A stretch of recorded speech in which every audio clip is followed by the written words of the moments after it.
आकाशवाणी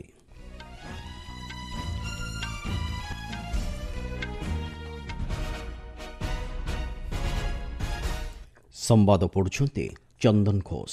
मुख्य संवाद विरोधी प्रबल हट्टगोल सत्वे आज संसद में केतक गुरुत्वपूर्ण बिल पारित। आयकर बिल 2025 बाचनिक भोट्रे गृहीत है लोकसभा। कृषक मानक स्वार्थ को प्राथमिकता दे अनेक संस्कारमूलक पदक्षेप ग्रहण करिसेंति केंद्र सरकार, कहिले कृषि मंत्री।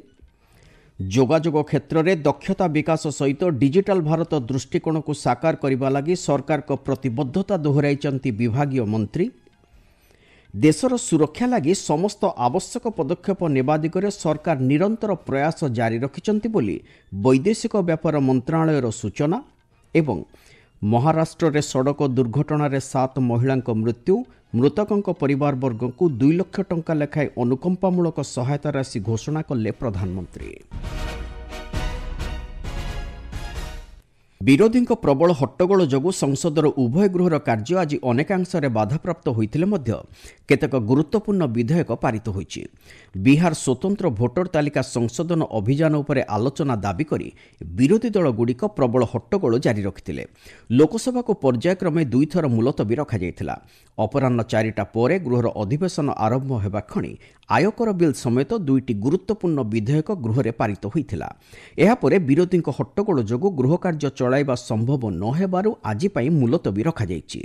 सेहिभଳି राज्यसभा विरोधी हट्टगोल जोगु विभिन्न पर्यायर गृह को मुलतवी रखा जायथिला। अपराह्न 3टा समय गृह कार्य आरंभ हेबा क्षणी मणिपुर बजेट 2025-26 समेत अन्य केतक विधेयक पारित होइथिला। परे आज दिनक पई राज्यसभा को मुलतवी रखा जायछि। संसद में विरोधी दलों एभली आचरण को केन्द्रमंत्री पीयूष गोयल नापसंद करिसेंति।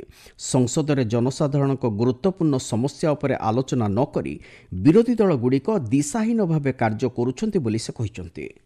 आज स्पष्ट हो गया है कि राहुल गांधी जी सहित विपक्ष के सभी सांसद ना तो कोई चर्चा करना चाहते हैं, ना कोई कंस्ट्रक्टिव आउटकम में विश्वास करते हैं। इलेक्शन कमीशन को अपने संवैधानिक दायित्व को भी पूरा नहीं करने देना चाहते हैं और इनका कोई हेतु एसआईआर के विरोध में नहीं है। अपना झूठ, अपनी चोरी छुपाने के लिए शायद ये पूरा यहाँ पे नाटक कर रहे हैं। इनका तो इतना बुरा हाल है कि आपस में इतना भी समझौता नहीं कर पाए कि 30 लोग कौन जाएंगे इलेक्शन कमीशन के पास चर्चा करने।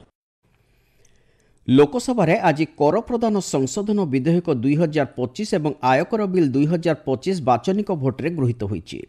बिहार रे कार्यकारी करा जाउथबा स्वतंत्र भोटर संशोधन प्रक्रिया को विरोध करी गृह रे विरोधी दलक पक्षरु प्रबल हट्टगोल जारी रहिबा सत्वे अर्थमंत्री निर्मला सीतारमण एही बिल गुडी को आगत करथिले।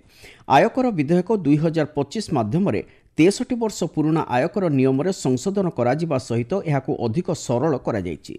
गत फेब्रुआरी 13 तारिख रे लोकसभा रे एही बिल आगत करा जायथिला।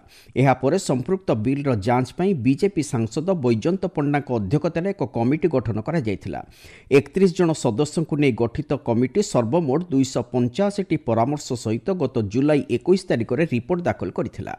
सेहिभଳି आज लोकसभा रे खनि और खनिज पदार्थ विकास और नियम संशोधन विधेयक 2025 मध्य आगत करा जायछि। एही विधेयक को आगत करी कोयला और खनि मंत्री जी किशन रेड्डी कहिसेंति एहा द्वारा वर्तमान स्थिति को दृष्टि रे रखी खनि और खनिज पदार्थ विकास और नियम संशोधन आईन 1957 रे अनेक गुड़िए गुरुत्वपूर्ण परिवर्तन करा जाय परिबो। आज राज्यसभा मध्य मणिपुर बजेट 2025-26, मणिपुर द्रव्य और सेवाकर संशोधन विधेयक 2025 एवं गोवा रे विधानसभा निर्वाचन मंडली रे अनुसूचित जनजाति वर्गर प्रतिनिधित्व संपर्कित विधेयक भली अन्य केतक गुरुत्वपूर्ण विधेयक मध्य पारित होइछि। नरेंद्र मोदी नेतृत्वाधीन केंद्र सरकार देश में शस्य बीमा योजना क्षेत्र में विविध संस्कारमूलक पदक्षेप ग्रहण करिसेंति। आज राजस्थान झुंझुन ठारे आयोजित एक स्वतंत्र समारोह में प्रधानमंत्री फसल बीमा योजना अधीन में चाषी मानकु बीमा राशि प्रदान करने अवसर में केंद्र कृषि और कृषक कल्याण मंत्री शिवराज सिंह चौहान यह कहिसेंति। ସେ କହିଛନ୍ତି ସରକାରଙ୍କ ଏଭଳି ସଂସ୍କାରମୂଳକ ପଦକ୍ଷେପ ଯୋଗୁଁ ଦେଶର ଯେକୌଣସି ଗ୍ରାମରେ ଶସ୍ୟଜନିତ କ୍ଷତି ହେଲେ ସମ୍ପୃକ୍ତ ଚାଷୀ ଏହାର ବୀମା ରାଶି ପାଇବାରେ ସକ୍ଷମ ହୋଇପାରୁଛି।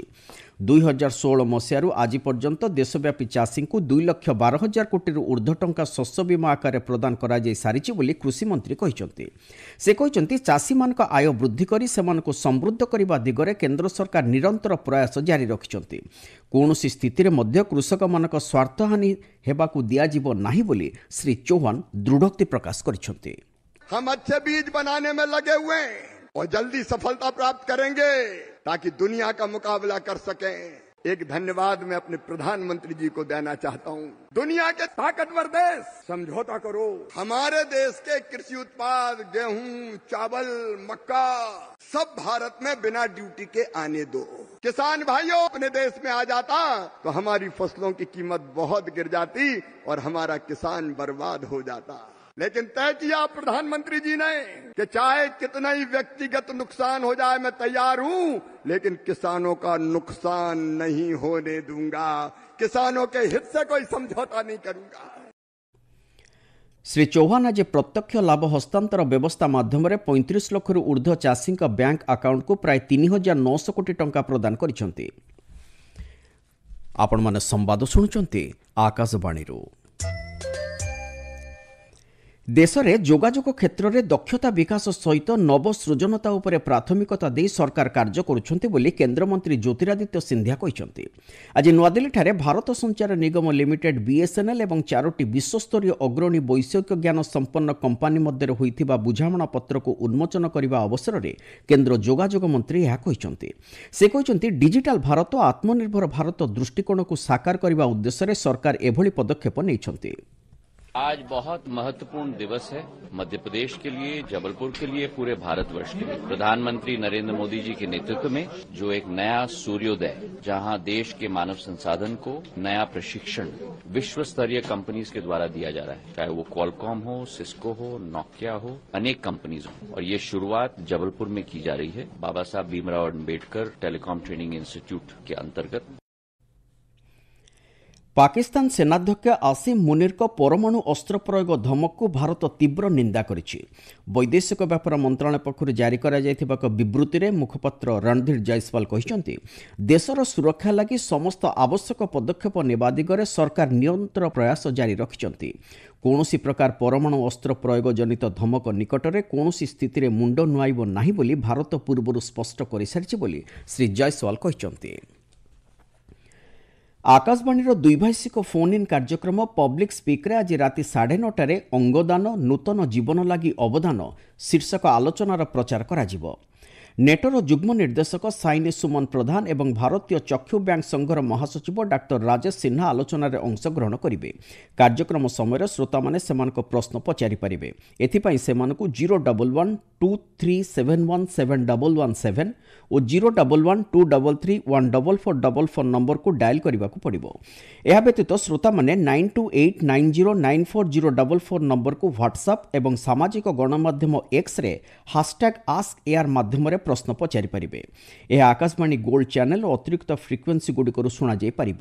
ଏହା ବ୍ୟତୀତ ଆମର ୱେବସାଇଟ୍ newsonair.gov.in ଏବଂ YouTube channel News On Air ଅଫିସିଆଲରେ ଉପଲବ୍ଧ ହେବ। ମହାରାଷ୍ଟ୍ରର ପୁନେ ଜିଲ୍ଲା ଅନ୍ତର୍ଗତ ଖେତ୍ ତାଲୁକାରେ ଗୋଟିଏ ଜିପ୍ 100 ଫୁଟ ଗଭୀର ଏକ ଖାତ ମଧ୍ୟକୁ ଖସି ପଡ଼ିବାରୁ 7 ଜଣ ମହିଳାଙ୍କ ମୃତ୍ୟୁ ହେବା ସହିତ ଅନ୍ୟ 31 ଜଣ ଗୁରୁତର ଆହତ ହୋଇଛନ୍ତି। ମିଳିଥିବା ସୂଚନା ଅନୁଯାୟୀ ଏହି ମହିଳା ଯାତ୍ରୀମାନେ କୁନ୍ଦେଶ୍ୱର ମନ୍ଦିର ଅଭିମୁଖେ ଯାଉଥିବା ସମୟରେ ଦୁର୍ଘଟଣା ଘଟିଛି। ପ୍ରଧାନମନ୍ତ୍ରୀ ନରେନ୍ଦ୍ର ମୋଦି ଏହି ଦୁର୍ଘଟଣାରେ ଗଭୀର ଦୁଃଖ ପ୍ରକାଶ କରିବା ସହିତ ମୃତକଙ୍କ ଶୋକସନ୍ତପ୍ତ ପରିବାର ପ୍ରତି ସମବେଦନା ଜ୍ଞାପନ କରିଛନ୍ତି। ସାମାଜିକ ଗଣମାଧ୍ୟମରେ ପୋଷ୍ଟ କରି ଶ୍ରୀ ମୋଦି ମୃତକଙ୍କର ନିକଟତମ ଆତ୍ମୀୟଙ୍କ ଲାଗି ପ୍ରଧାନମନ୍ତ୍ରୀ ଜାତୀୟ ରିଲିଫ୍ ପାଣ୍ଠିରୁ 2 ଲକ୍ଷ ଟଙ୍କା ଲେଖାଏଁ ଅନୁକମ୍ପାମୂଳକ ସହାୟତା ରାଶି ଘୋଷଣା କରିଛନ୍ତି। ଏହାଛଡ଼ା ଆହତମାନଙ୍କ ଆଶୁ ଆରୋଗ୍ୟ କାମନା କରିବା ସହିତ ସେମାନଙ୍କ ଲାଗି 50,000 ଟଙ୍କା ଲେଖାଏଁ ସହାୟତା ରାଶି ପ୍ରଦାନ କରିବାକୁ ଘୋଷଣା କରିଛନ୍ତି। ଚୀନର ଚେଙ୍ଗୁଡୁଠାରେ ଚାଲିଥିବା ବିଶ୍ୱ କ୍ରୀଡ଼ା ପ୍ରତିଯୋଗିତା 2025ର ମହିଳା 52 କିଲୋଗ୍ରାମ ବର୍ଗରେ ଭାରତର ନମ୍ରତା ବାତ୍ରା ଫାଇନାଲରେ ପ୍ରବେଶ କରି ଇତିହାସ ରଚିଛନ୍ତି। ନମ୍ରତା ସେମିଫାଇନାଲରେ ଫିଲିପାଇନ୍ସର କ୍ରିଜାନ୍ ଫେଥ୍ କୋଲାଡୋଙ୍କୁ ପରାସ୍ତ କରି ଫାଇନାଲରେ ପ୍ରବେଶ କରିଛନ୍ତି। ଆସନ୍ତା ମଙ୍ଗଳବାର ଦିନ ଫାଇନାଲରେ ଚୀନର ମେଙ୍ଗିଉ ଚେନ୍ଙ୍କ ସହିତ ତାଙ୍କର ମୁକାବିଲା ହେବ। ମୁଖ୍ୟ ସମ୍ବାଦଗୁଡ଼ିକ ପୁଣି ଥରେ। ବିରୋଧୀଙ୍କ ପ୍ରବଳ ହଟ୍ଟଗୋଳ ସତ୍ତ୍ୱେ ଆଜି ସଂସଦରେ କେତେକ ଗୁରୁତ୍ୱପୂର୍ଣ୍ଣ ବିଲ୍ ପାରିତ। ଆୟକର ବିଲ୍ 2025 ବାଚନିକ ଭୋଟ୍ରେ ଗୃହୀତ ହେଲା ଲୋକସଭାରେ। କୃଷକମାନଙ୍କ ସ୍ୱାର୍ଥକୁ ପ୍ରାଥମିକତା ଦେଇ ଅନେକ ସଂସ୍କାରମୂଳକ ପଦକ୍ଷେପ ଗ୍ରହଣ କରିଛନ୍ତି କେନ୍ଦ୍ର ସରକାର, କହିଲେ କୃଷିମନ୍ତ୍ରୀ।